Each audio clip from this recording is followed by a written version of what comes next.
Hi, I'm Rebecca Wallace, and this is my COVID 19 classroom. I teach a cross category special education room, and I dearly love it. I'm also a student at Grand Canyon University. I love my job, but if I could talk to you for a minute, teacher to teacher, teacher to administrator, there are days that are just so hard. I can barely get through a fraction of what I've planned to do with the students because I'm so busy handling behavioral disruptions. Once one student is off track and I've stopped teaching, the whole group is off track. And I know this must be happening in your classrooms too. Time is a precious commodity, and we have so little of it to truly be effective in improving the lives of our kiddos. Our students have varying levels of abilities, and just everyday challenges fill them with so much stress and anxiety. They haven't developed the coping mechanisms to give them a way to handle that anxiety and stress in an appropriate manner. In addition to the intellectual, behavior, or physical disabilities students have, many of them are also trauma exposed. The American Psychological Association says that 2/3 of students under the age of 16 have experienced trauma. This trauma could be physical, emotional, or sexual abuse. It could be domestic violence. It could be violence in their school or community. It could be poverty. It could be medical traumas. It could be suicide. It could be human or man-made disasters or any other traumatic loss. Is it any wonder that so many of our students can't just sit in a desk and do what we ask of them? What can we do? How do we prevent this from happening? Well, the practice of disciplining our students after they lose control may be a long-standing practice, but is it getting us anywhere? Is it preventing future behaviors? I believe if we're honest, we can see that it's simply not effective and may lead to more stress and behavior issues in our students because they have then increased their level of anxiety and they still don't know how to handle it. Guided meditation. Guided meditation is the solution I propose. Why guided meditation?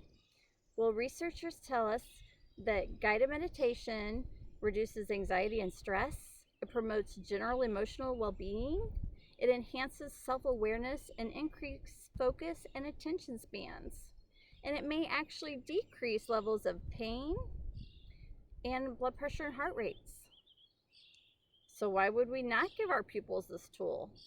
I am asking for your support in my guided research project. I believe that we can decrease the amount of behavioral disruptions in our classrooms by at least half. Yes, I said half. In a mere 30 days by helping them develop coping mechanisms through practicing guided meditation. What could you accomplish with your extra time? How many goals could your students master if your time with them held less disruptions? I know what you're thinking. You already have so much on your plate that you're trying to squeeze in a day's time, and research resources are stretched just as far as they can go. I am asking for 20 minutes at the start of your day and 20 minutes before dismissal, and a simple tally sheet where you document the number of times you stop your teaching to handle behavior disruption in a class period. It sounds like a lot. However, if you think about it, these are our least productive times of the day. Many students haven't had anything to eat before they arrived at school. Some have just received their meds from the school nurse and they have not been in their body long enough to take effect yet. Others have not been acknowledged by anyone. They have had no one to give them a smile, a high five, or a hug until they saw you, their teacher. the end of the day, students are exhausted and attention span is fleeting. So by utilizing these times, we prepare students to learn. We help them recognize that they are in a safe place and that they begin to understand that they are in charge of their bodies, their feelings, and the way they react. This knowledge will not only help them through your school day, but it provides them a skill to use throughout their life.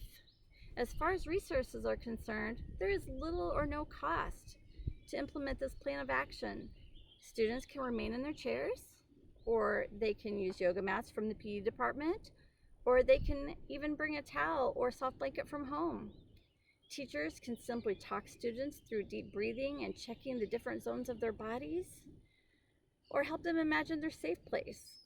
Some teachers may prefer to use a YouTube video. There are many to choose from, and several are endorsed by highly recognized medical institutions such as Johns Hopkins University. And still other educators may just want to play soft music, dim the lights, and speak positive affirmations to their students. There's no wrong way because the practice of guided meditation is an art form, and no one way has been proven to be more effective than any other. Think about it. 30 days, a mere 4 weeks.